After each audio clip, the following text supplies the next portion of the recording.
fallait réfléchir comment est-ce que ces jeunes, après avoir disons, bénéficié d'une prise en charge, comment est-ce que ces personnes-là en situation de handicap pouvaient accéder à un travail. Il faut dire que tout est parti d'une intervention de la direction du centre Estelle avec un des responsables de la section AAT en 2008. Je pense qu'ils étaient en France. Donc, du coup, la problématique de pouvoir insérer les jeunes était sur la table. Alors, donc, nous avons pour projet, dans le long terme, de créer, de mettre en place, de construire un ESAT, un établissement au service de par le travail, qui normalement doit avoir le jour du côté de Sébikotane, à 50 km à l'environ de Dakar. Donc ça, c'est le projet phare au jour d'aujourd'hui de l'association Estelle. Donc du coup, les projets qui ont été réalisés déjà, ce sont les projets élevage et le projet espace vert.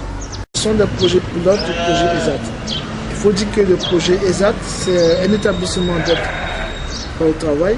C'est comme un complexe qui regroupe plusieurs activités lucratives qui vont accueillir ces jeunes. L'adaptation de cet établissement répond à un certain nombre d'activités, pour les espaces verts, l'élevage, la céramique, le conditionnement, la sérigraphie. Nous envisageons également de créer un autre centre spécialisé pour avoir une plus grande capacité d'accueil et toujours dans l'éducation et le scolaire, parce que la demande elle est grande. C'est vrai qu'il faut penser à l'insertion professionnelle, mais au jour d'aujourd'hui, il y a des jeunes qui peuvent aller à l'école parce que justement, il n'y a pas suffisamment de structures qui pourraient les accueillir. Mais on va plutôt penser à le décentraliser, c'est-à-dire on ne va pas tout focaliser sur Dakar.